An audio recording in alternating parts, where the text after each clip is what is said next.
Hello and welcome, everybody. Thank you so much for joining us today. We're very glad to have you here, and we're very excited for a wonderful presentation here today. First and foremost, we're going to thank our guests that are here today.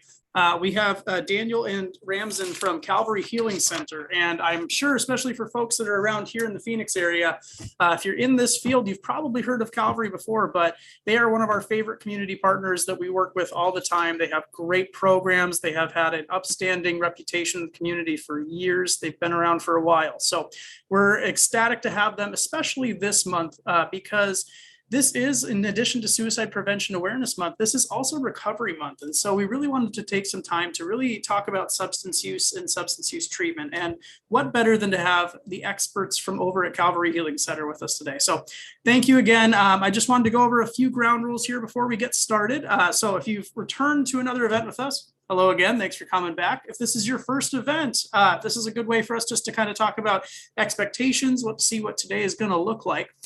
So we encourage you guys, if you have questions throughout the presentation, we do want you to ask them. We know that there's a little raise hand button. We're going to ignore that even exists. Instead, what I'm going to ask you guys to do is, if you have a question, please ask it. But we instruct you to put it into either the Q&A box at the bottom or into the chat box.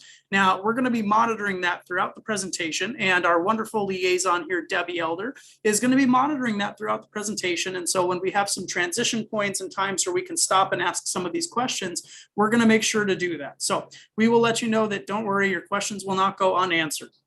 And so the other thing about this is, so if you've been to our events before, you probably know, in the virtual capacity like this, we do draft the CEUs for those that requested them. And the thing is, we actually have to do those individually. So it can take some time to put all of those together. We get working on those as soon as possible, pretty much the second this presentation begins. But we do ask, please be patient with us. We do ask that you give us about a week. You should have your CEU at your email that you used to register here today. And you should receive that by next Wednesday by the end of business. If you haven't at that point in time, just reach out to us and we'll make sure that we get one on over to you. All right, without further ado, I'm sure you guys are all ready for a wonderful presentation. I know that I am. And so before we let them take it away, I'm going to introduce our speakers for today. So first and foremost, who we have on the screen over there is Mr. Ramzan Kasha. He has been in the field of addiction treatment and mental health since the year 2000, and he's currently the CEO of Calvary Healing Center. We have the CEO, guys, of Calvary Healing Center here today. Prior to this, Ramzan was with the Hazelton Betty Ford Foundation since 2005. During that time, Ramzan took on many roles, including working clinically in structured recovering housing, as well as primary programming, supervising the intake department, and serving as the clinical director, and then eventually the executive director of their outpatient facility, before finally assuming the role of the executive director of the Eastern region, where he oversaw programming in the states of Chicago, New York, and Florida. Now, he is a licensed professional counselor here in Arizona. He has a master's degree in human services counseling with a professional graduate certificates in addictions counseling and employee assistance counseling from the National Louis University. Ramzan also obtained an MBA in healthcare administration from the University of Phoenix. Ramzan's private practice experience includes providing early intervention education to adults and facilitating a process group for male survivors of sexual abuse and case consultation for professionals through his private practice.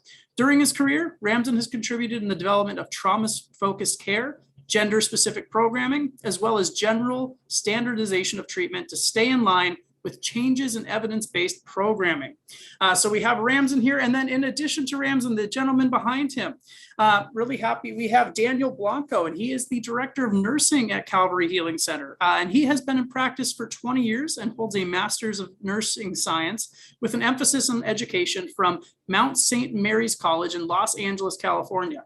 Now, he's a returning native to Arizona, but Daniel began his nursing career in Los Angeles, working in both trauma, medical, and cardiac critical care units, say that 3 times fast, and trauma emergency departments. Daniel has spent the last 18 years in various leadership positions in hospitals throughout the U.S. and has taught for the University of California, Northridge and Grand Canyon College. So without further ado, I'm going to turn everything over to them. And we're going to welcome them. Now, I know that everyone's muted, but if we can give a big virtual round of applause, let's please do so, everybody. I know you all did it too. Thank you, Jordan, so much. Thank you to Aurora for hosting this, and of course, thank you all for joining us as well. I'm going to be jumping to our presentation here in a quick second. It was an honor to be asked, and so we started thinking right away about what the topic needs to be. So I'm going to try to skillfully do this while talking and not skipping a beat here. So what we identified was we wanted to really talk about, go figure, the pandemic, because I'm sure nobody here has heard quite enough about that and wants to move on. So we wanted to focus on that. But in honor of Recovery Month, we really wanted to focus a little more on how we're doing in terms of substance use and mental health during this pandemic in the time of COVID-19. I will skip this wonderful slide that has our very welcoming photos and go straight to the goals. So our goals for today is, first and foremost, we want to build recognition of this pandemic's effect in general, as well as on those struggling with substance use and mental health conditions. Some of the information we have early on is going to be more generally how about the pandemic. As Danny and I were talking about this, we know a lot about the pandemic. We've learned firsthand, unfortunately and fortunately, quite a bit. But there was so much that that we pulled up that I just, even to this day, didn't have a clue. Additionally, we want to create awareness of the intersection of the pandemic during an ongoing opioid epidemic. That's kind of where the title came from, is that we're knee deep in this pandemic. But the reality is the opioid epidemic hasn't let up, and it's still going strong. We want to further take that to identify the impact of isolation and quarantine on substance use and mental health, and we'll be diving into that. And take a moment out to appreciate the effect of the past 2 years on us, all of us, the healthcare heroes, the essential workers. We're going to talk a lot about the toll this pandemic has had on the general population, but we're going to focus a little bit on what it's done and how it's been for us in dealing with it. And quite honestly, take a breath and commit to self-care. If you only commit to one of these goals, make it be that last one, because I think we all have earned it, and we all definitely need it.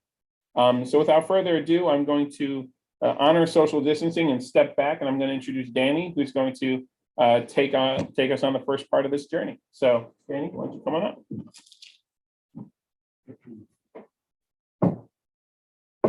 All right, so I'm going to see if I can be technically savvy, so I apologize if I make any glitches. Remove my mask, put on my reading glasses. We're going to go forward, maybe. Let's see, I want to close this out. So once again, thank you again to all of our participants and our hosts for allowing us to speak on this topic. Before we get started with how the pandemic is contributing to the ongoing substance use disorder epidemic that we're currently experiencing, we're going to take a look at the virus and the history of the virus itself. So COVID-19, as you all know, is the cause of the pandemic. COVID-19 is a member of the coronavirus family. The coronavirus has been estimated to be in existence for millions of years.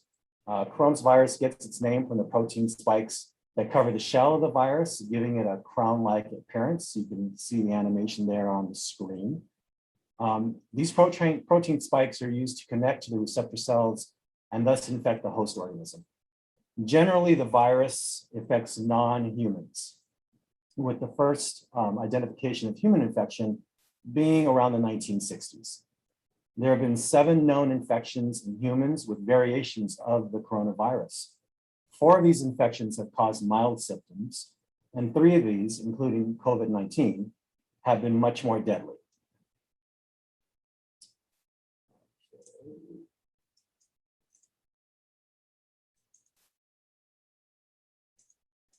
So SARS, which came about around 2002, 2003, and MERS, which was discovered around 2015, are the other 2 coronaviruses that cause serious infection. However,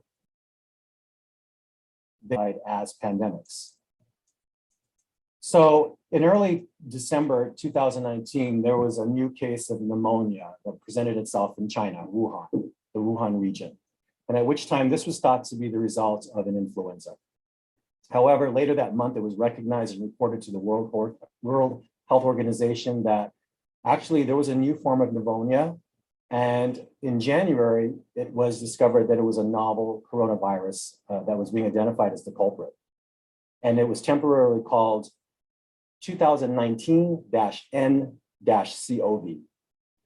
It officially was named COVID-19, CO for corona, and VI for virus, D for disease, and 19 for 2019, the first year of the infection that was discovered, and it was named on February 11th, 2020 by the World Health Organization. I'll just call it WHO from now on, easier to say. Although we've had 5 pandemics on documented record, beginning in 1918 with the Spanish flu, which had an approximately 50 million casualties. The 1957 Asian flu, which killed about 1.5 million people. The 1968 Hong Kong flu, or H3N2, which caused about 1 million deaths. And then most recently, we can all remember H1N1 in 2009, which can be attributed to 300,000 deaths. This is the first pandemic to be caused by a coronavirus.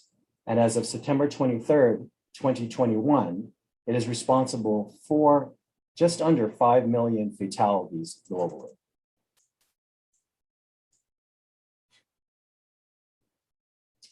So to kind of go over some numbers that we've been facing and some little bit more back history, on January 21st, 2020, the CDC confirmed that the first US case of COVID-19 had been identified in Washington state.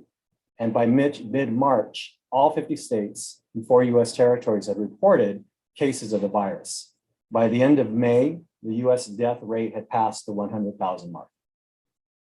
So globally, there's approximately to date 43.5 million cases, and that's actually just in the United States. In the US to date, approximately 702,000 deaths have happened in the US. And from August 2020, hospitalizations. Not hospitalizations that are attributed to other illnesses or other injuries or the like. So you can see how this, as we all know, is putting such a strain on the US health system. In regards to Arizona, the first reported case of COVID-19 by the Arizona Department of Health Services was announced on January 26th. This was an Arizona State University student who lived in Tempe and had traveled to Wuhan, China, the center of the disease and the outbreak. By the end of March 2020, there were now 100 cases per day being reported, with the first confirmed Arizona death on March 20th. What's not counted in all these deaths is not the avoidable deaths that may have been prevented by individuals who would have sought ER or emergency room care. My background in working in an ER, I can tell you the stories that came in from our emergency medical service personnel were that they were responding to houses where people were having chest pain, who had history of heart disease, having stroke-like symptoms, hypertensive crises, the gamut of all these morbidities, comorbidities, and illnesses that were refusing to be transported to the ER for fear, especially in the early days of the pandemic, for fear of contracting COVID-19 in the hospital. And so we would receive people in who are now in full arrest. Many of these things might have been avoided had they come in for early treatment. So it's no doubt that the physical toll of the pandemic has taken in society with just illness and death. And it is very much a distressing element of the disease, but what's not being researched or is being researched now and being brought to the spotlight is the adverse mental health and substance use disorders that have increased since the onset of the pandemic.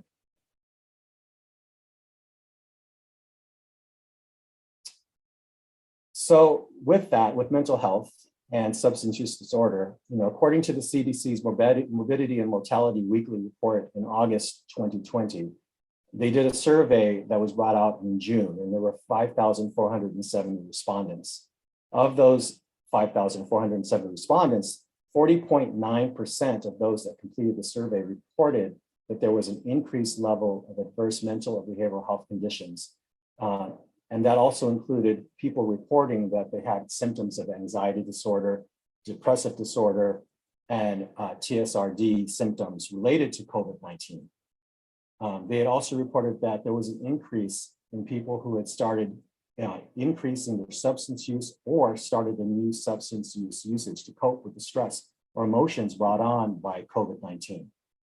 There was also a very serious report from these individuals, approximately 11%, that reported having seriously considered committing suicide within the previous 30 days. 1 in 10 adults, as a matter of fact, were the ones that were reporting increasing the substance abuse use. And then, of course, SI, suicidation, was elevated. To look at sort of the demographics that the respondents presented with, suicidal ideation was more prevalent among males than among females. And then, interestingly enough, even though the pandemic or the illness was affecting physically with illness and death, those that were 65 years or greater, it was our 18 to 24-year-olds that were reporting symptoms of anxiety disorder or depressive disorder or COVID-19 relating, adding to TSRD, or they had an initiation or an increase in the use of substances to cope with COVID-19. And there was serious suicidal ideation for these for this age set, with thinking about harming themselves in the previous 30 days. Annie, I have just a super quick question. Sure. What is TSRD? What does that stand for? Oh, I apologize. Trauma stress related disease. Awesome. Thank you. Trauma stress related disorder. Thank you for asking that. So let's see here. To move on with some of our demographics, Hispanic and African American respondents reported higher prevalence of symptoms of anxiety disorder or depressive disorder and COVID-19 related to trauma stress related disorder, TSRD. There was increased substance use and serious suicidal ideation within the last 30 days. They had more of these suicidal ideation than did their non-Hispanic white counterparts or non-Hispanic Asian respondents did. So there has been a definite link to COVID-19 severity and substance use disorder. So to move forward with the presentation and to dive more deeply into this kind of phenomenon, I'm going to turn it over to Shramson now. We're going to discuss suicidal use disorder and mental health during this pandemic. And I'm going to put my mask back on because we're going to social distance. It's very important. Thank you, Danny.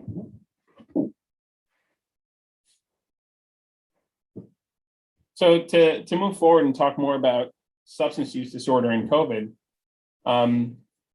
we, not surprisingly, what was identified as substance use disorder is a higher risk category for COVID, especially opiate users, and so the idea is, well, trying to figure out why. Number of different things that have come out. Obviously, people who are active in their addiction are more likely to participate in behaviors where their decision-making and reasoning are impaired.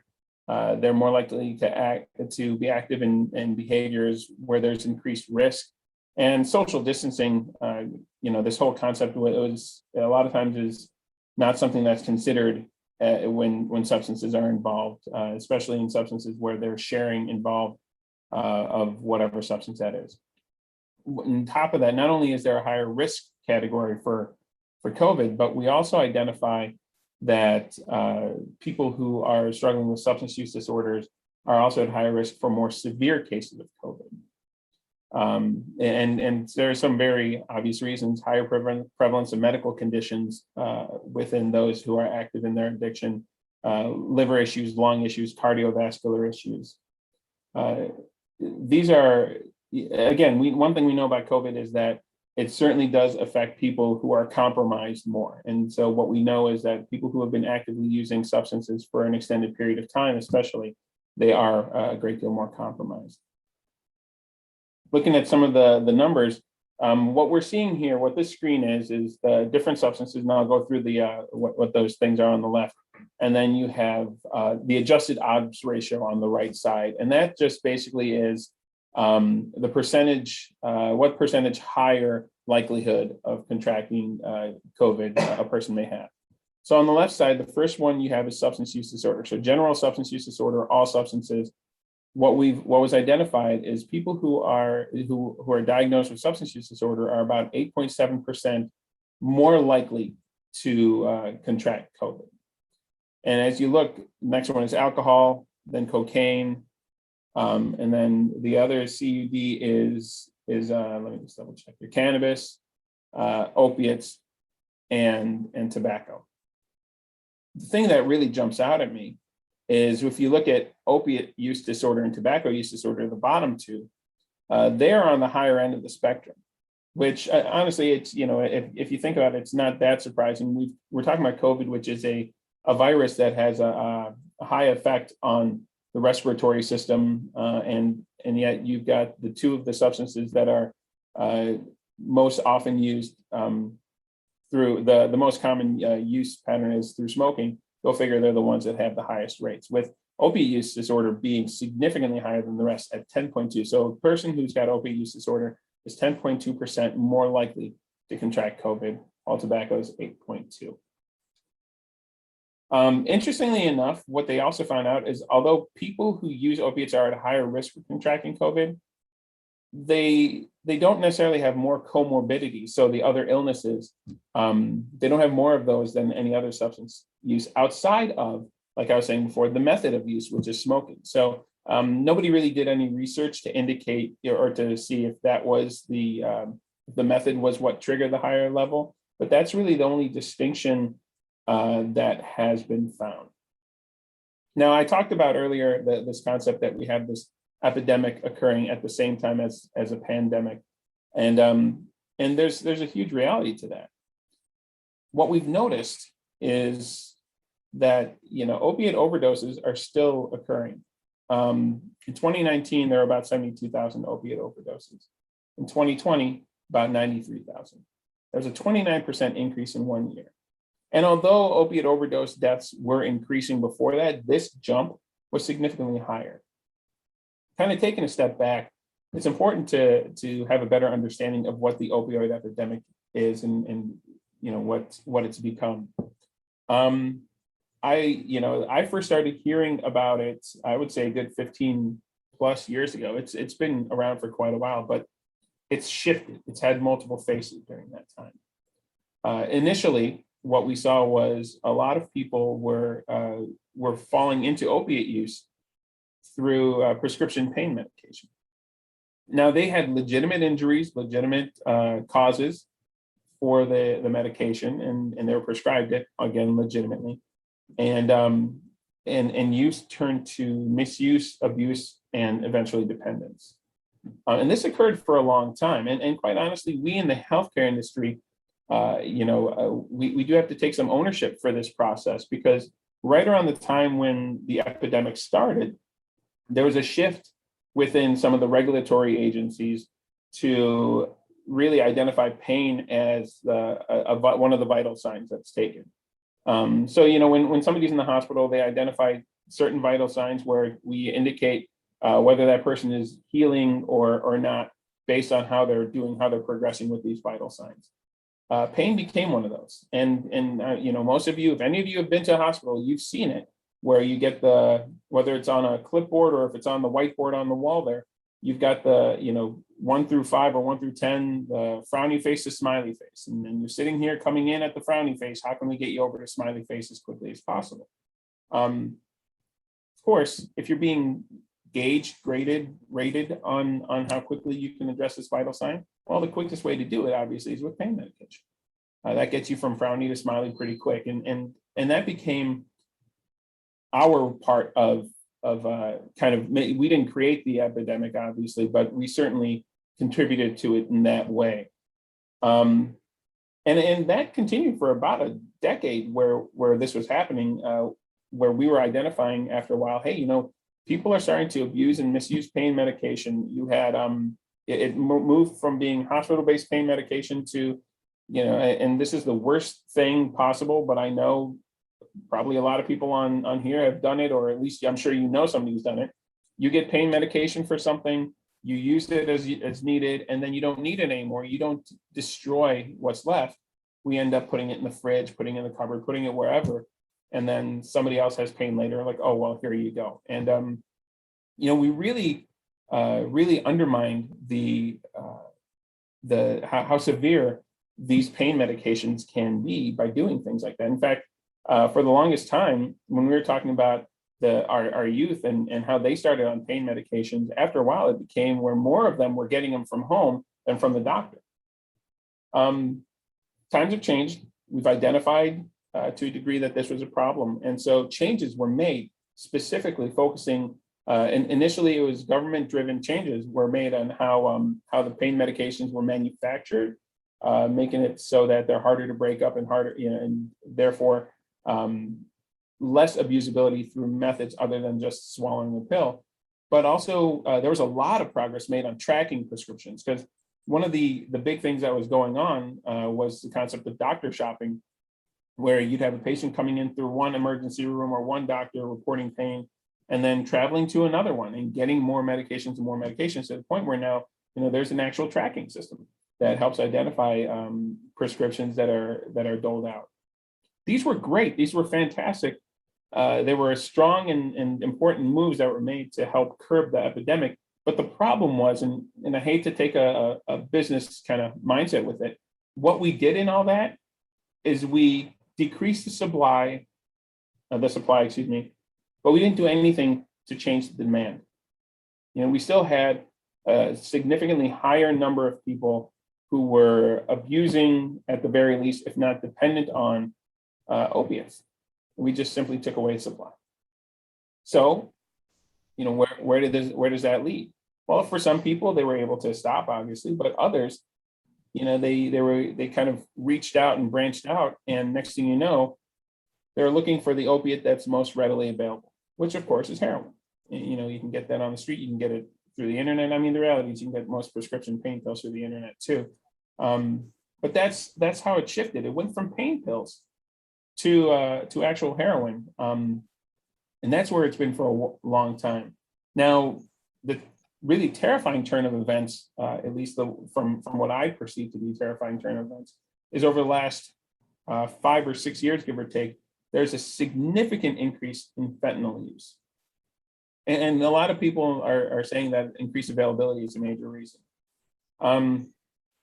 You guys have to sit through my extensive bio there. So a little bit about my history plays into this, is that when I was in Chicago, where I was for the longest time, people weren't using fentanyl, or at least not knowingly and willingly using fentanyl. There were stories every once in a while of what was considered a bad batch of heroin, which led to a lot of overdose deaths. In reality, it wasn't a bad batch of heroin. It was a batch of heroin laced with fentanyl. Fast forward, I'm in Arizona now, and what we're seeing is, at least here at Calvary, I can say that the majority of our opiate using clientele are using fentanyl, not by accident, not because it's laced, but by choice.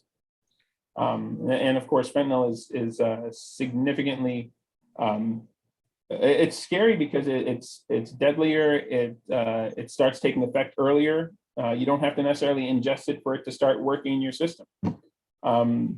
And the fact that it's so increasingly available is terrifying. Ramson, I have just a couple of questions. Sure. Okay, so let's see. Are the reported opiate deaths, is that for the US, or is that, are your numbers right here? Is that for the United States, or is that for Arizona? This is United States is where we were pulling it from. Okay. Do you know, as far as Arizona, I'm guessing it's probably been about the same percentage, maybe? I would have to, there's been an increase. I don't know the exact number, but I can tell you just from what we've experienced, it's probably around the same number. I think I was actually talking to somebody about this, and I apologize, I don't have the number right in front of me, but I can gather it and send it out to whoever is interested for sure.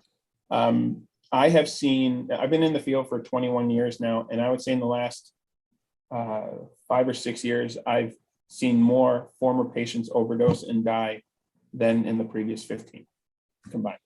Wow. And then the other one, Dawn says, I'm a clinical director in SMI outpatient clinic, which is serious mental illness outpatient clinic. We have seen over the course of the pandemic a significant increase in substance alcohol use among our members. Is this also the case for the general mental health population? Members' coping skills have decreased with social distancing and isolation. You are ahead of me in the presentation, but yes. Oh, perfect. Okay. 100%. Yes, we have. And the thing is, we talk about to that point, and I'm appreciative that you brought it up, is we talk about the opioid epidemic, and we should, because it's really, it's ballooned so quickly, but the reality is alcohol hasn't gone away. Alcohol is still the number one used and abused substance. It still leads to more deaths, and its deaths are increasing there too. So it's not like alcohol has gone away. The focus is on opiates because of how quickly it's grown. And then there was two other questions. One person said, why choose fentanyl versus other opiates? And Sean from Calvary actually answered that, saying it's much stronger, which is awesome. And then the other question is, what is the cure for fentanyl? Cure's a loaded word. So first question, yeah, Sean is 100%.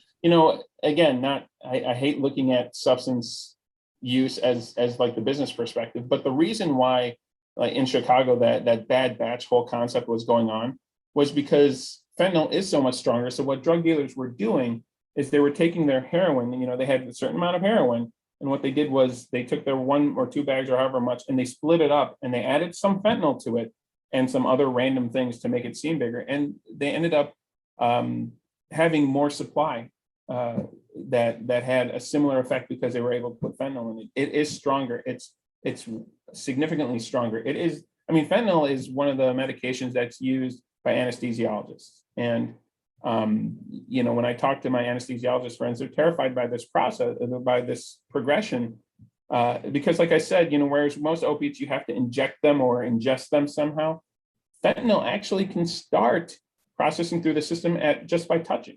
It's stronger. So yeah, it's definitely a huge concern. I'm sorry, what was the second question? I lost track of it. Let's see here. So we got that one.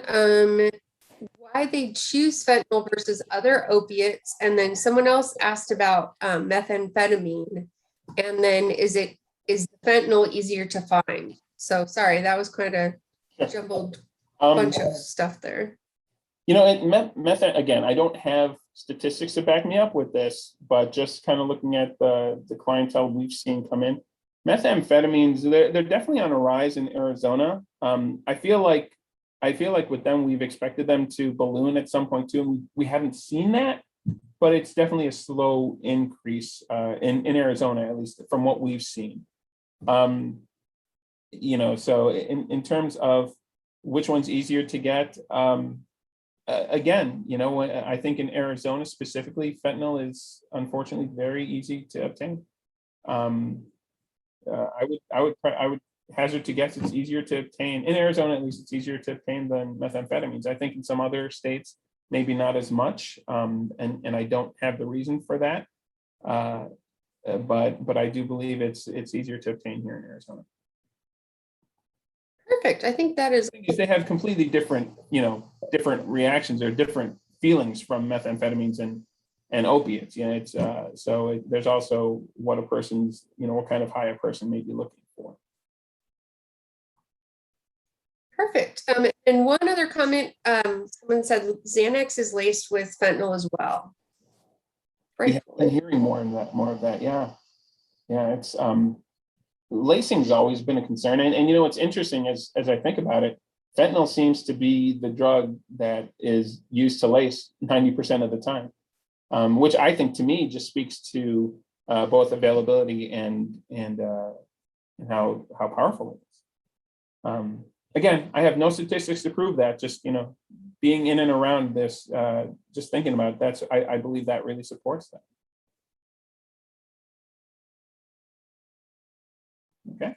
We just had one more, or much of the asking is the increase in fentanyl and meth.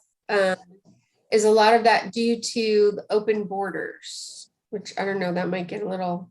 Yeah, I don't think necessarily it's open borders. The fact is, substances have made their way across our borders regardless of what we've done. The reality is, when it comes to the suppliers of substances, they are unfortunately extremely creative and even more persistent.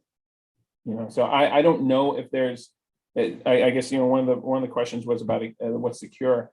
I don't know if there's a 100% solution that's going to eliminate the presence of fentanyl and how it crosses our borders. I mean, with the internet, honestly, you can get almost anything delivered to your house. You just, if you're persistent enough, it's terrifying, and it's great in certain ways. We've all used Amazon, especially the last couple of years, for some life-saving needs and some other just sanity-saving ones.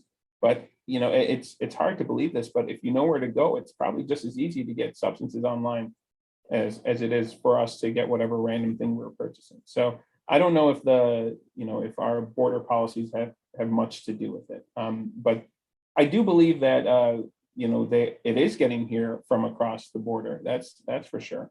And that maybe that's why Arizona has a higher rate than other states. But the fact is, it will get here one way or the other. I guess my point in talking about this and looking at the opioid epidemic as a whole is that we can do all of these different things to address the supply, but if we're not affecting the demand, eventually people will find a supply somewhere else of something else. Any other questions, Rand? No? Really quick, folks, just as a heads up, if you are wondering about just like how people are getting their hands on different things of things like this and just availability of things, we did do a Kids at Risk Snapchat presentation with the National Guard last week. We did an extended parent webinar, and they really got into just where substances can come from, how youth can get a hold of it, and things like that. And so if you wanted to find that, it is available on our website at auroraarizona.com. You can watch a recap of that presentation, or you can find it at our YouTube page as well if you search Aurora Behavioral Health System. So just as a heads up, folks, that's a little bit more that jumps into that category, but we don't want to pull too much time and attention away from the presentation here today in regards to that. But we thank you guys for asking great questions. Yeah, thank you. And thank you, Jordan. That's a great resource. And one more question, Ramzan. How can we address and help support medical professionals that struggle with substance use disorder throughout this pandemic? Oh, and we're going to be talking a little more about healthcare professionals in general and how we've struggled with this. I mean, honestly, the most important thing that it comes down to is being aware and being present. And I'm going to touch on how that's been increasingly difficult this past year and a half, 2 years. And by being aware, I mean, you can't always, yes, there are signs and symptoms to somebody being under the influence, but really the most pressing thing or the most important things we look for is simply the changes in behavior, changes in attitude.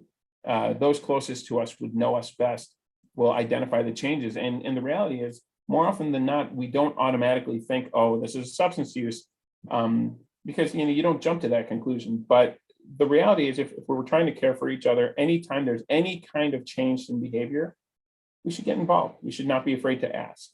We should inquire and do some digging and do more observing. Because really, that's the biggest thing.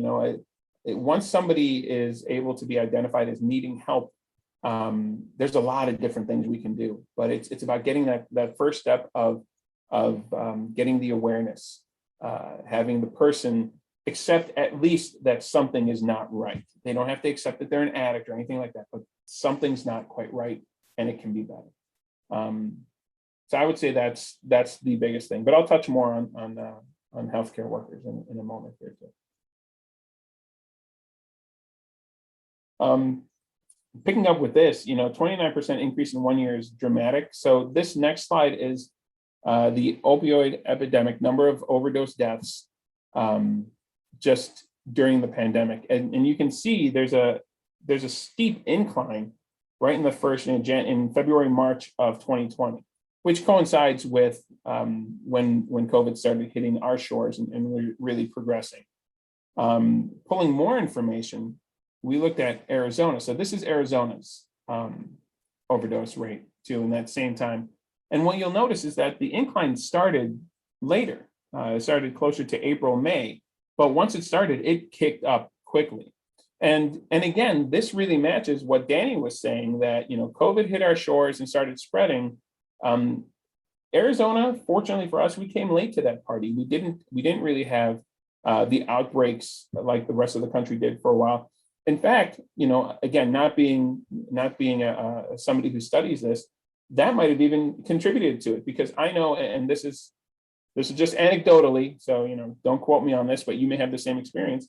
Anecdotally, right around March, April, we were having, I had a bunch of people I knew from other states that were already shutting down coming to Arizona because we were still open, and they were coming here, and go figure, shortly after that, our numbers spiked as well. So I don't know if one leads to the other, but it did kind of play out in that way. And what we see here is overdose deaths did increase significantly, both nationally and at the state level, with our COVID experience. Moving on to alcohol, which somebody mentioned, alcohol sales went up 55% in 2020 alone. In fact, if I remember correctly, it was by April, we were already at 50%. So alcohol sales spiked.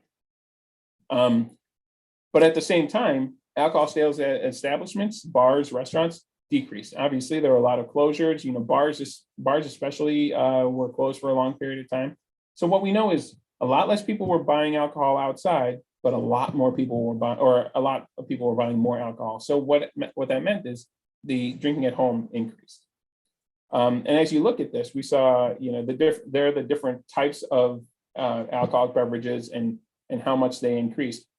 That last bar is a little bit scary to me, and it's and again, I know there were ways to buy alcohol online, but we got this online boom where there are apps created simply to kind of Grubhub or DoorDash you alcohol, and that's all they did.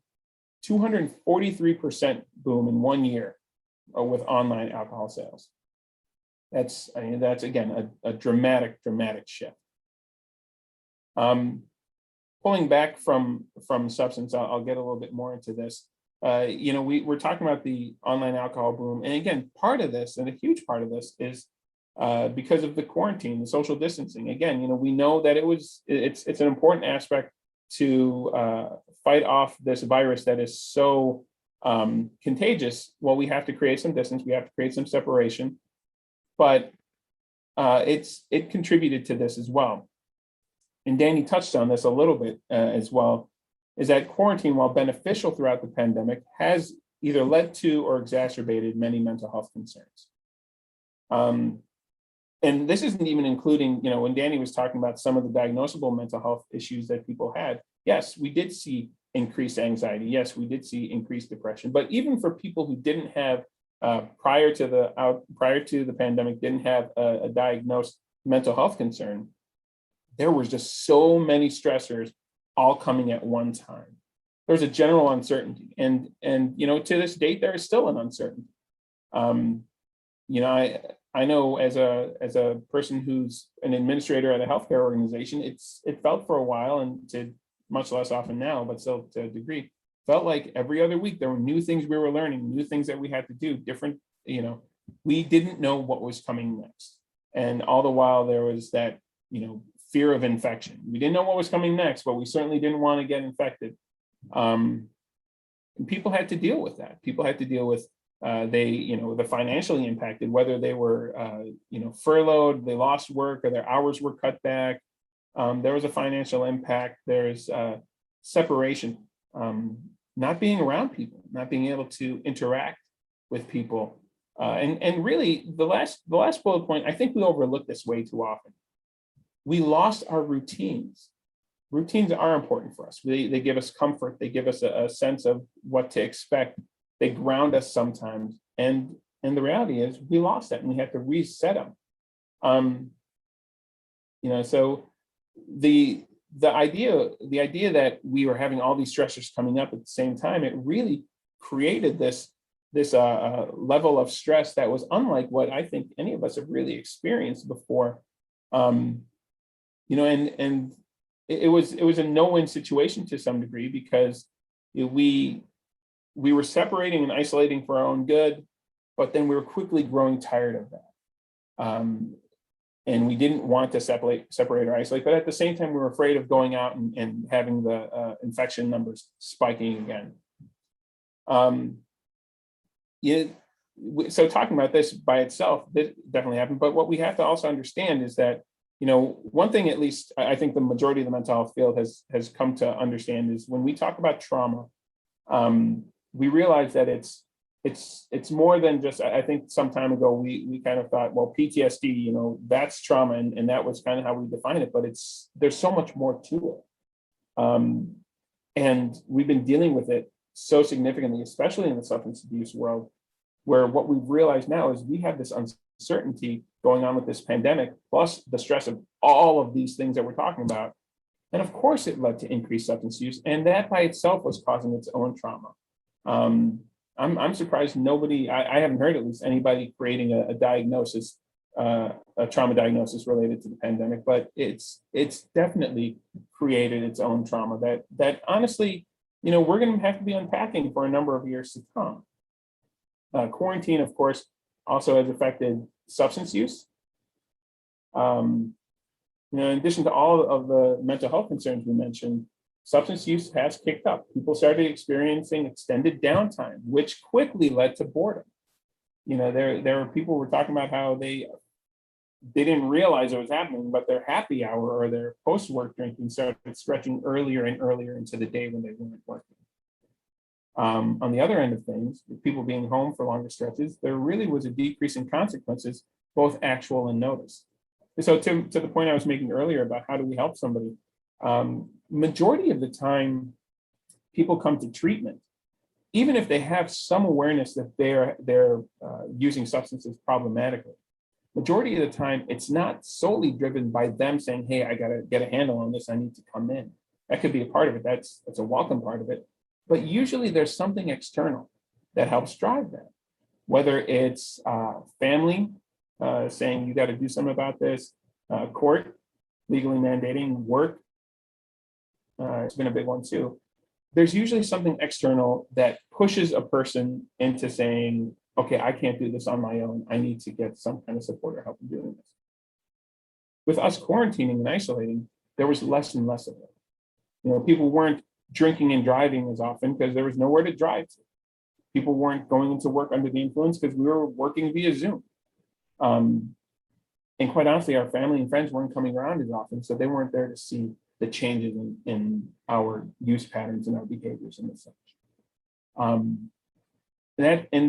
That has led to substance use to a degree going unchecked during this quarantine. The last bullet point's a little scarier for me too, because isolation means it's less likely to have somebody call 911 or administer naloxone. When we have patients coming through our program and opiates are their substance that they've been abusing, we have them leave here with a prescription and an actual naloxone inhaler. That's what we do most of the time. Our preference, obviously, would be to give that to their family members, because the reality is the person's not going to be able to use the inhaler if they are overdosed.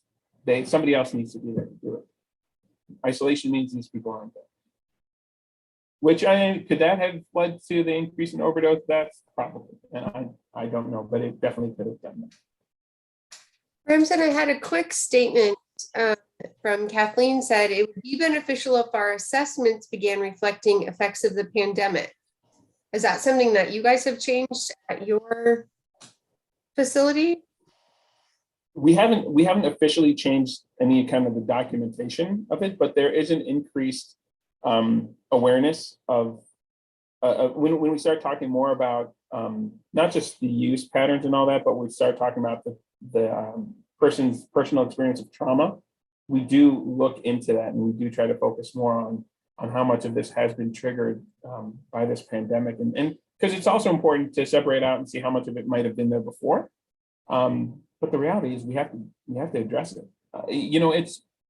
It's become at very least a weekly topic in our residential programming here, where we start talking about what the world is like outside and how they're dealing with that. Yeah, I think back to when Arizona first had its first, real significant push or outbreak.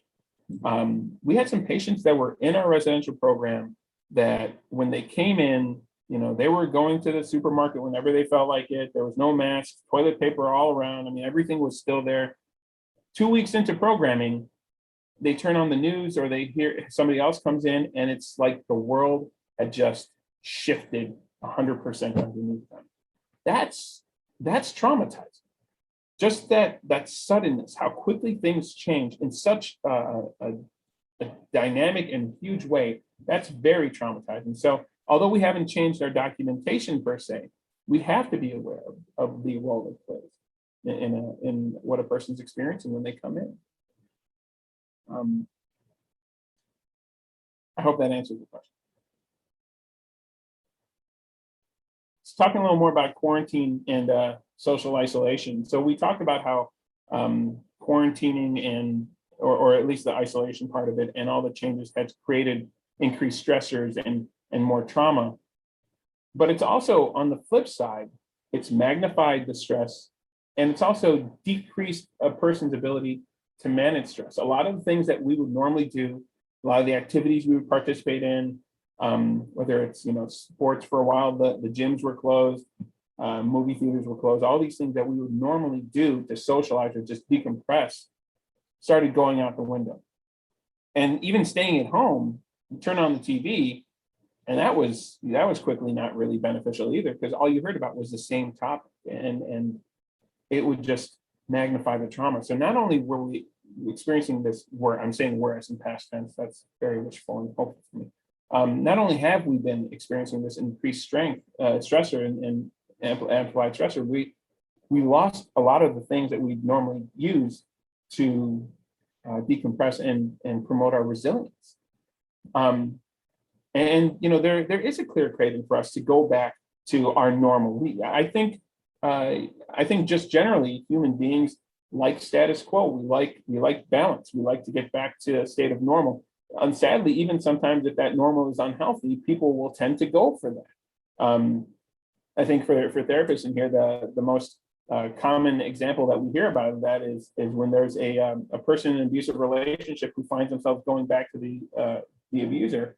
Part of it is, as painful and as devastating as that interaction may be, there is, and comfort's not really the best word, but there's a known quantity to it. And so breaking away from that means breaking away or being uncomfortable with not knowing what the future has to hold. So here we have it in a symptom where the comfort was actually something, where normal was actually something that was positive. It was something that helped us decompress, and we weren't able to get to it. So there's been a huge push to get back to that. And we see it here, and we see it across the country, but we've seen it here too. Every time there's a significant dip in the positive cases, there's a rush. There's a rush. Let's get the masks off. Let's go here. Let's go back to the restaurants. Let's do all these things. Let's get back to the way things were. And the reality we have to understand is that things aren't going to be exactly how they were. That doesn't mean that things have to be bad or have to be negative or have to be how they've been, but there is a push for us to rush out and get back to normal. Of course, what we've also seen is, and this is true of any kind of behavioral changes, is when we push and rush to get back to normal, we have the ability or capacity sometimes to undermine the progress we've made and set ourselves back.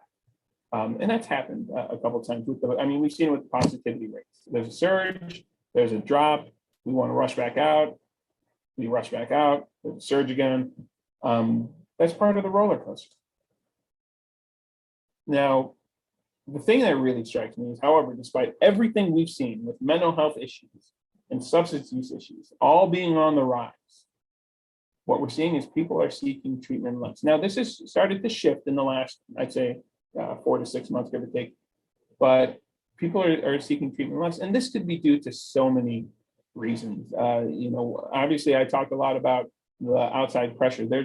There's less people able to identify, this is problematic, you need to do something about it. And so we could get stuck in our negative behavior patterns a lot easier because there's nobody out there kind of nudging us back towards a healthier path. We've some of the other things we've seen, and Danny mentioned this, you know, there's the infection concerns, especially initially. Hospitals were instructing people not to come in unless they had an emergent need. So people were having to gauge whether or not their illness, their mental health concern, their substance use, they had to gauge whether or not that A, fit that emergent need that we were told about, and B, whether it was worth the risk of entering a place where we knew there's more likely to be COVID positive cases. So, you know, it's the fear of infection. So we had to start gauging between our mental and substance and medical health needs and how likely it is that we could contribute or increase our risk of infection. And quite honestly, some of this was taken out of our hands too. Some of this was in the provider's hands. You know, there was a huge surge for travel providers, and along with the hesitation by some healthcare providers to actually go to work, it led to, and I'm sure some of you have experienced it, it's led to some staffing issues that, you know, many of us are still dealing with some aspect of. So, which in turn has led to hospitals and other organizations having to cap, you know, for fear of running numbers that would not be appropriate, both for the patient or for the healthcare worker. Finally, the move to virtual program. Now, there's been virtual programming for a while, and it has been a lifesaver. So I'm not trying to paint it as a negative. For sure, telemedicine has created accessibility and availability that's easier. It's created accessibility for some people who live in rural areas who may find it harder to approach those cares. I know for us, you know, when we have somebody completing our residential program, they wanted to stay in our outpatient, but they live somewhere where, you know, we don't have outpatient and all of our partners don't exist there either. Telemedicine has helped in those regards.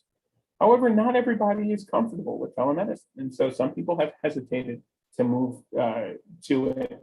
And quite honestly, there is the, you know, the IT part of it. And that's that some people just don't have the connectivity. You know, you try to connect, and if your Wi-Fi is not strong enough or whatever, you can get burned out and you could choose to forego care. And just decide to wait until everything is back, you know, in person, so to speak.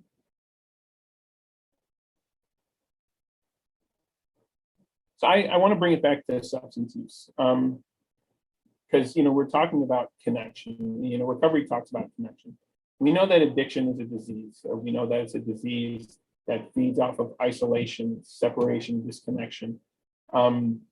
It thrives off of that. Those struggling with addiction and their families and loved ones have described, you know, there's the obvious way that we separate physically. We're not present. You know, the substance use has taken me out of my family where I'm not physically present. But more often, there's a different kind of separation where you can be there. You're there with your family. You're connected with your family physically, but emotionally, mentally, completely disconnected. There are all, you know, any family program you go to, I'm sure you'll hear about how, you know, my loved one was there, but it felt like they're 1,000,000 miles away. So that's what this disease does. This disease thrives off of disconnecting and separating. So if that's what the disease is, then clearly recovery has to kind of address that separation and work on connection. Recovery is multifaceted, and I kind of identify the different things here. There's definitely biological, psychological, social part of it. The spiritual component is the component that is, whether it's misunderstood or controversial or whatnot, that is the part that it gets questioned the most. So when I talk about the spiritual component, when I try to understand it, I go back to the thing I learned in, I think it was like my fourth year, not even third year working in the field. And the spiritual care director at the facility I was working at, I don't even have a clue how this conversation started, but he just said, you know what, for me, the easiest way to describe spirituality is that it's a connection to something larger than self. And that made all the sense in the world to me. And honestly, I've run with that definition ever since, because it makes sense to me, because if this disease thrives off disconnection, then reconnection has to be part of the recovery process. Now, spiritual component, can be anything. And this is, I think, where some of the confusion and the controversy comes in. Sure, it can come in the form of a God, of a person's understanding. It could also be nature.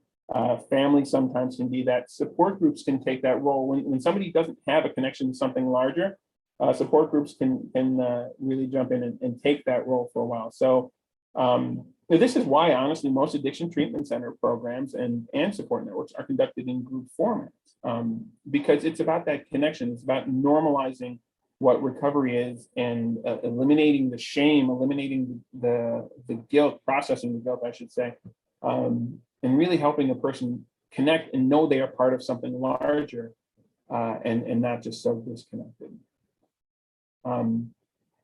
COVID has had an impact on that. You know, the need to distance has had an impact on that process.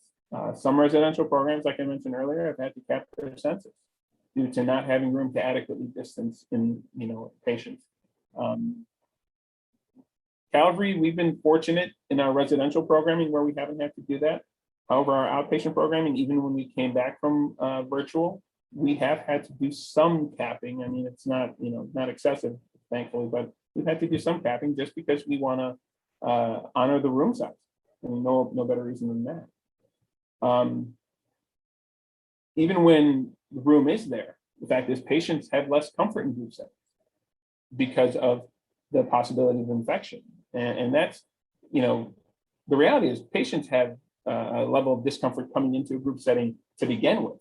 Now we're adding, hey, there's a possibility of infection and all that. And that's not even taken into consideration what happens when there's an outbreak at a facility.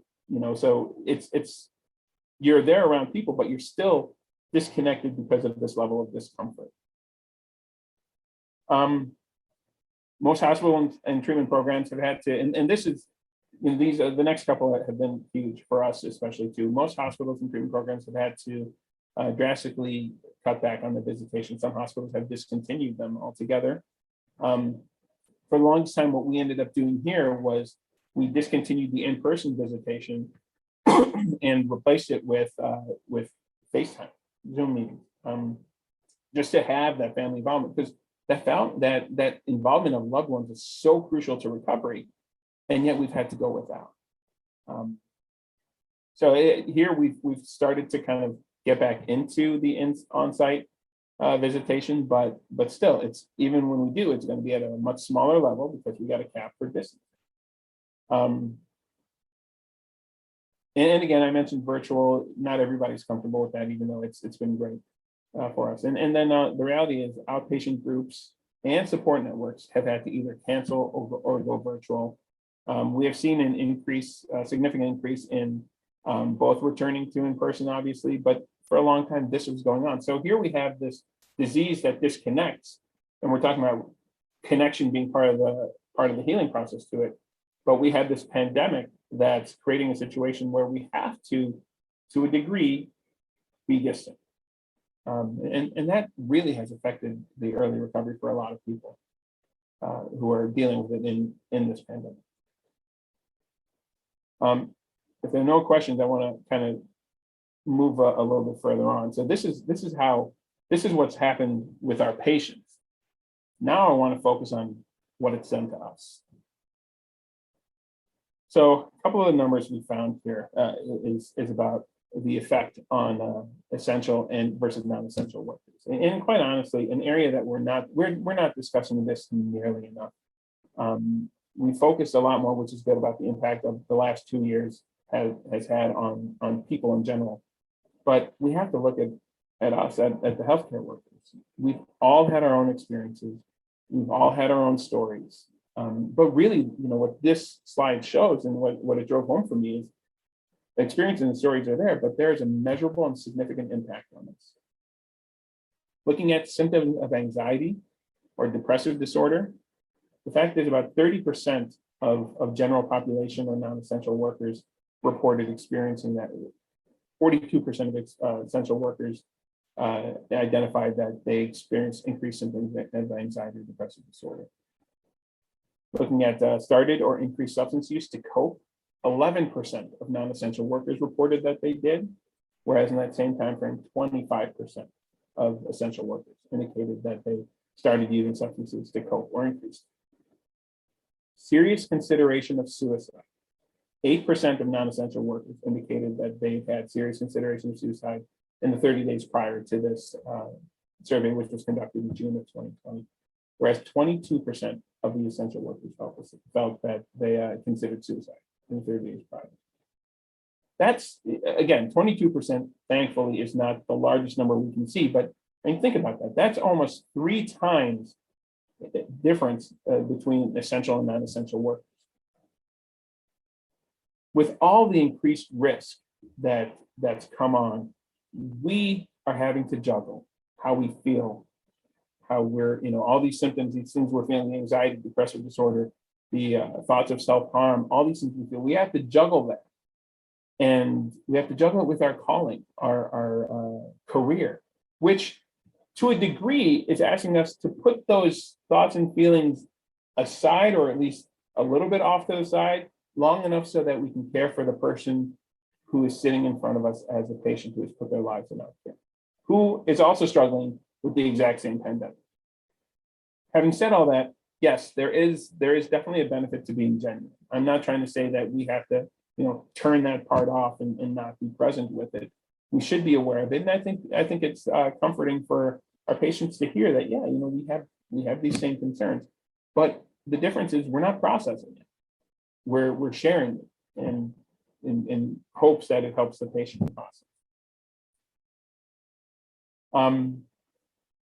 We entered this experience of healthcare heroes. That's been the tagline. We are the healthcare heroes that are here to save the day. We're the ones that are taking on increased risk to make sure that people are cared for. And honestly, I think everyone who works in the helping industry, at the very least, it's a pat on the back, a thank you, at the very least, if not so much more. There's so much that we in the healthcare industry have had to do over the last 2 years. And the dichotomy is unfortunately a clear example of what we've had to experience as this time of the healthcare hero. We've been able to continue working while many other people have lost their jobs. That's got its benefits for sure. But we have to remember and remind ourselves that being an essential worker doesn't mean we're immune workers. We are at risk, and we know that. We would go into work settings where we're more likely to encounter someone with COVID. We would go to work, at least initially, with inadequate supplies. We would help patients deal with COVID or the concern of getting it and the stressors of living in a pandemic. While many people in the field, especially in the acute care hospitals, and less so in the behavioral health in our settings, but in the acute care hospitals, you had healthcare professionals having to prioritize which patients will get care, not who to care for first, but who's going to get care and who needs to be discharged. It really shifted our scope of what's healthy enough to be at home. It really shifted that throughout the industry. And we don't focus on that nearly enough. The reality is, none of us were prepared. Nobody was prepared for this. We did, Danny really underlined how uncommon pandemics are in general, much less something like this. We haven't experienced some. Honestly, I think it was the Spanish flu, which had significantly more deaths, was the last time we experienced anything at the level, at least at the fatality, mortality level of this pandemic. So nobody was ready. We weren't prepared, whether it was with supplies, with rooms, with vaccines, or simply emotionally prepared. We were just not ready. As time has passed, we focus a great deal on these things. We've gotten to a point where supplies are, for most places, we have enough supplies. We're doing well with that. We've increased testing capabilities across the world, and as well as vaccinations. And we've done this at a speed not really seen before because of the urgency of this. We did all of that to catch up with where we were unprepared with our physical needs. We have not done the same in catching up with our emotional needs. Because healthcare heroes have had to do all we've done while having our own fears oftentimes in the back. The fear of getting ill ourselves. Or worse yet, for me at least, I can speak for myself, it wasn't so much me getting ill, it was bringing COVID into my home. As I had to sit back and I was putting this stuff together, and Danny and I were talking, I had to sit back to all the things that became common practice in the last 2 years that 5 years ago I would have never thought would be anything we'd have to do. I mean, I don't think I'd ever dreamed that I would have to see people in acute care settings. I'd have to see them have to watch family members visit or say goodbye to their loved ones via FaceTime or Zoom. I don't think I've ever expected to be in a situation myself where I would have to seriously consider and actually do changing in my garage or in my laundry room, simply because we weren't sure how this was passing. We weren't sure how long this virus stayed on clothes. So we had to change and as we were coming in the door, so we could just take a little more of a bit of safety precaution for our families and our loved ones. The problem that we're experiencing, and this is where for us, and this is why I wanted to focus a little bit of time here on us, the problem that we've experienced as an industry is we're doing all of this work to catch up to the physical needs, and we're really responding well to our patients. And again, it's amazing the work that I've seen people do. But we haven't been able to fully move towards coping with it for ourselves, because honestly, we've simply been in survival mode for the better part of 2 years. And part of that is because the roller coaster of this whole thing, not knowing, are we past it yet? It feels like we're past it. Oh, now there's a surge. So we as healthcare workers have to start really prioritizing taking ourselves out of survival mode and actually coping with what's going on, because we'll get to the other side of this, undoubtedly we will, and our patients will benefit from the caring and the compassionate care that all of you and all of the other healthcare providers are offering. But then we're going to have to deal with this ourselves. Talking about some of the effects, burnout is a term. Burnout's a term that we've used so often. I'm sure everybody's. I'm willing to guess the majority of you have used this term, even if we're not fully sure what it means. We've used it as a general idea of what we feel we're experiencing. Technically, burnout is a result from stresses in the workplace. This can include high workload or expectations, fast-paced job, feeling a lack of control, which, I mean, if we're talking about the last 2 years, that's really underlying the lack of control we have in reality. Not feeling connected to job or coworkers, things like that can all lead to lower motivation, a drop in energy, being more critical at work or about the job. And again, that's a huge thing. For when we're dealing with these stressful situations, job satisfaction plays a huge role in how well we can make it through day to day. And if we're feeling burned out, where we're disconnecting from the job or the people we work with, that's just gonna significantly increase our burnout. This has certainly been in play during the pandemic. The whole situation has felt out of control. And the reality is job duties and expectations and regulations and all that, less now, thankfully, but at least initially, they were changing at a rapid pace. And I personally will be honest with you, I've got a couple of people that work for Calvary on this call, and I have no problem letting them know there are times, at least initially and still some point, where I definitely feel that lack of control. I can be as prepared as I want, and we've got it, and we know what the CDC is saying and what our parent company, we've got everything set up. A week later, something was tweaked, something is different. 2 weeks later, there's an outbreak, everything changes. So burnout has increased significantly during this period too. Related, but not the same, is compassion fatigue. Compassion fatigue is more emotionally driven than burnout. It does have its physical components too, so it is very similar. But this is often the outcome of hearing and seeing other people's distress, and oftentimes subconsciously taking it on ourselves. This is a form of secondary trauma in some of the more extreme cases, but it leads to some of the same characteristics as burnout. But it also contains decreased capacity for empathy, increased hopelessness and self-doubt. And I mean, think about that. It's our career for the healthcare industry. Empathy is kind of like, job one. We have to have some empathy for the people we're caring for if we're going to care for them appropriately. And compassion fatigue cuts that out. Increased hopelessness, self-doubt, irritability, a desire to isolate. These are things that pick up very quickly. Just thinking about our own experience here, the reality is when you work in a residential facility, the patients we're seeing are, at the very least, they're not at their best. They're struggling with a lot of these different things, and they need, at least initially, this is going back to the concept of spirituality and connection. Sometimes what they need is that very concrete, facility and its staff to lean on, so that they can rebuild their own sense of hope. They can rebuild their own positivity.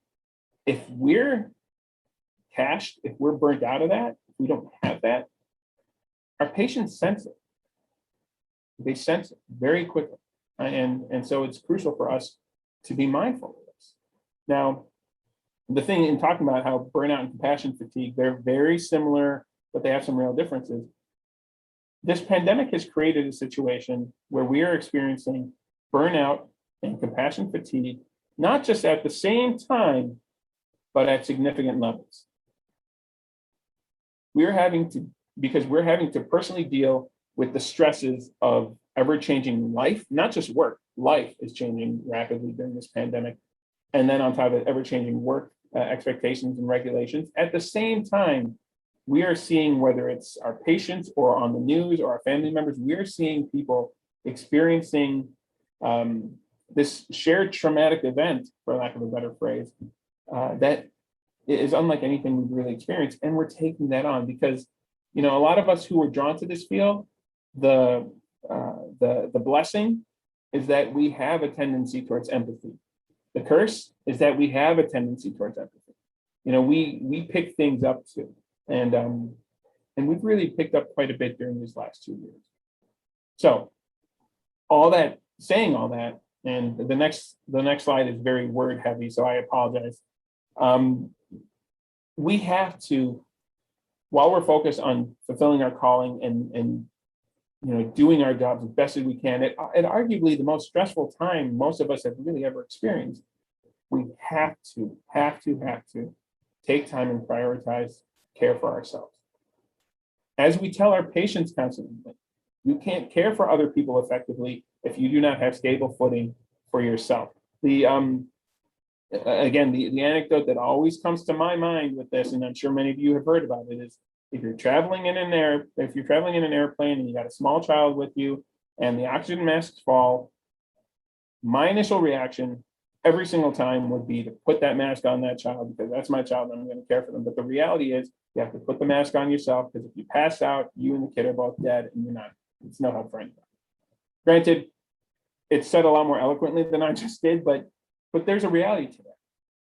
If we keep burning through our resource, our reservoir of hope, of positivity, how are we going to give that to somebody else? How are we going to help somebody else achieve it?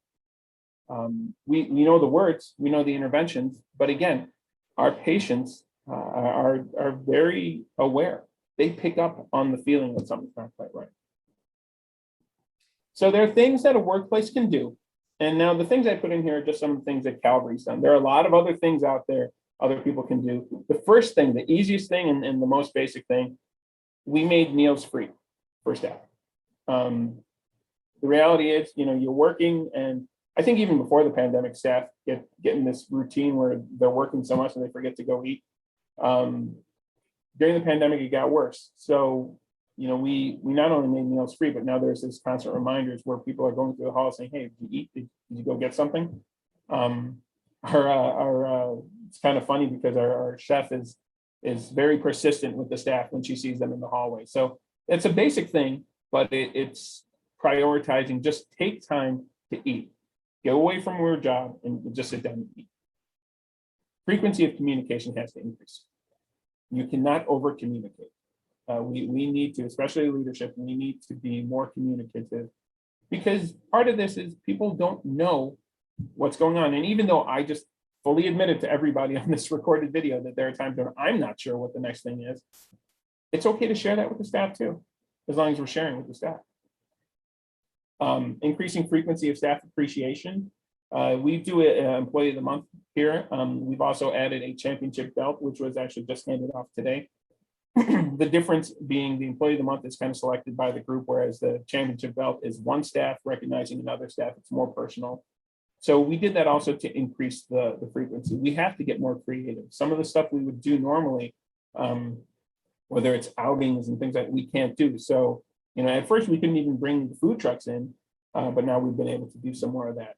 The last thing on there is something now in all transparency, we have not fully started this one here, but we are in the process of it. And it's actually something that a lot of hospitals are using. It's relaxation or recharge room.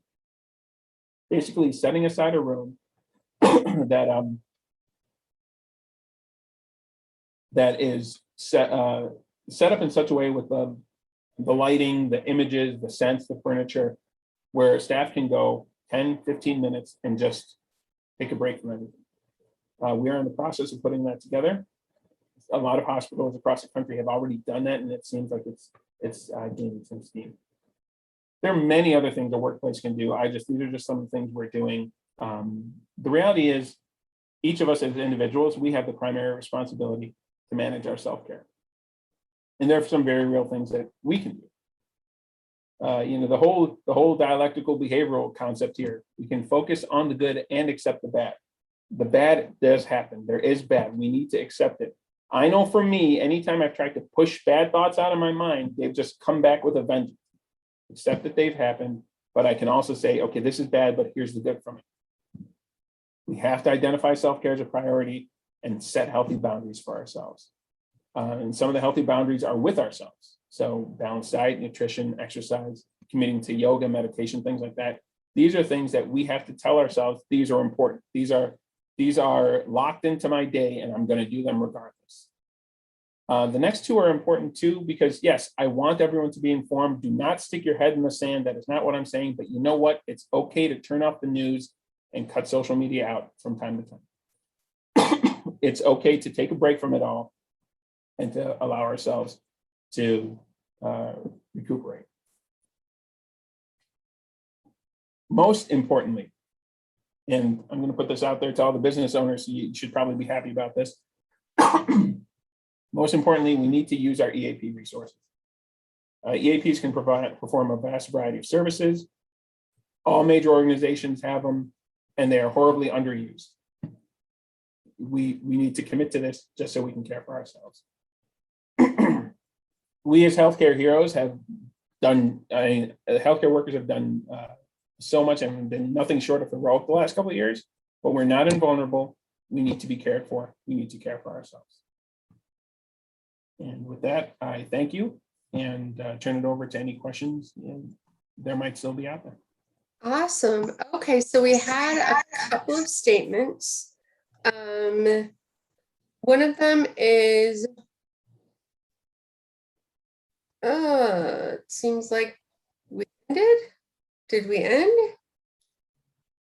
No, not quite. There was one question that was sitting out there. Sorry, I know the controls get a little wonky here sometimes. Oh, that got so weird. Sorry. Yeah, there was, they said, I missed the answer if it was given, but where can schools obtain naloxone for their campuses? So where can schools obtain naloxone? I would suggest working with schools, just working with your, I'm gonna pull up a little bit, still gonna social distance, I got my mask on. There you go. I suggest just working with the school health system if they have a clinic within the school, like some of the colleges do. You can partner with pharmacies. A lot of times naloxone, we're discovering is challenging with insurance, but there are breaks that can be given. Generally, when you are prescribed a narcotic, the naloxone prescription is given with it. So I would suggest just partnering with the school clinic and the pharmacy.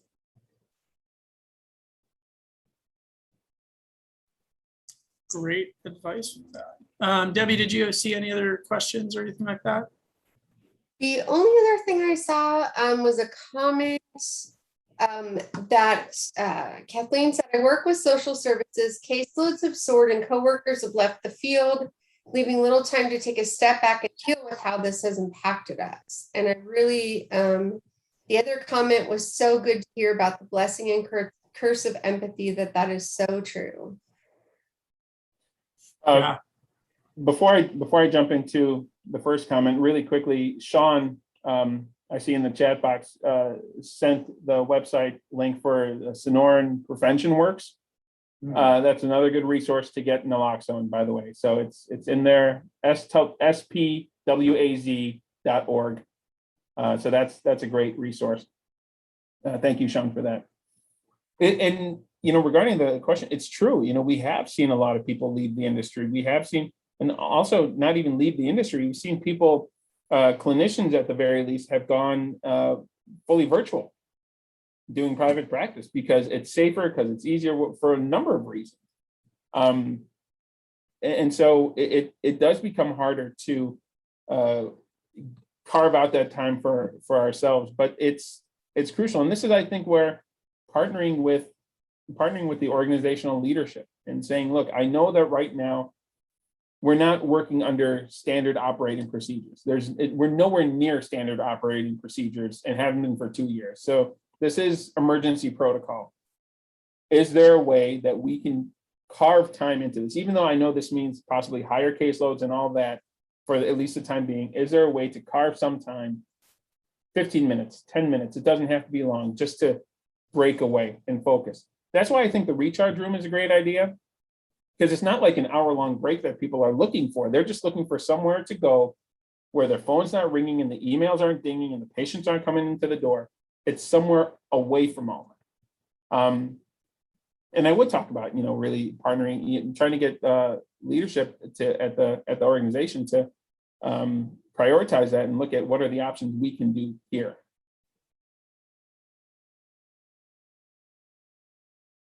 Very true. And then another one, someone had just said Sonora Prevention Work placed us on a waiting list to obtain Narcan. So that could be a wait list as well. There's a lot of comments too that I just wanted to bring to your attention, where especially as you were just talking about really what healthcare heroes have been going through in the past 2 years. There's a person that put, and I apologize for not having the name here, that it was just very validating to hear that. And, I know that that's something we can relate to here as well, but there was just so many comments that just said, yes, I completely agree. So the information you guys brought to the table, I know validated things that either we were aware of or we weren't quite maybe fully aware of those things. So I just appreciate you guys saying that. No, pleasure. I think when we were talking about this presentation, I mean, honestly, the initial idea was to focus a lot on substance use and all that. And the more we started talking about what our patients are experiencing, the clearer it became that, hey, nobody is really talking too much about what we're experiencing. And quite honestly, if we burn out, that's going to affect our patients too, And so, yeah, definitely. I think it's crucial that we at least appreciate what we've been going through here. Absolutely. Well, and one more person just chimed in. Clyde Miller said there are several coalitions that do provide naloxone. So AZDHS, HEAL Coalition, SM Works, SACLAAZ. Sorry if you don't catch that. The AZ Now, they have a list of locations where you can get naloxone trainings and learn how to administer it as well. So thank you for sharing that with us here. All righty, folks, if you have any other questions, please shoot them into the chat at this point in time, but we are coming up on that time. We thank you guys for taking an hour and a half out of your day to share with us. And thank you to Calvary Healing Center for a wonderful presentation. Saw comments throughout the entire presentation just talking about how insightful it is. I actually had some staff members here at Aurora that are on the call today that just said, wow, this is an incredible presentation. So we just can't thank you enough for, being our guest for the month, and we just very much appreciate collaborating with you all. Well, thank you, Jordan. Thank you, Aurora. And again, thank you to all the people that took time out to join us. Appreciate you all. Perfect. Well, tell you what, guys, for anyone that's still in here, I know we still have, about 265. If you're looking forward to the next presentation we're going to have, we will be, just a few reminders really quick. We're going to be sending CEUs out. We mentioned it at the beginning. You will receive it at the email you registered at within the next week. So if you don't receive it by end of business next Wednesday, email us. If it's before that, we're probably still working on it. So please give us some time. We appreciate your patience in that. If you're looking forward to our next CEU outing that we're going to do, it's going to be another virtual event here. We are going to be hosting Dr. Curtis Walling from the ASAP program on November 5th. So mark your calendars, and we'll be sure to send out a link to that as well whenever we send out the CEUs and the recording of the presentation for everybody. So just wanted to give you all a heads up on that. It's been delightful to see you all, and happy October in a few days. And hopefully the weather will start reflecting that as well, at least over here in AZ. If you live in the East Coast, maybe not. Well, thank you all for joining us. Have a wonderful rest of your Wednesday. Bye.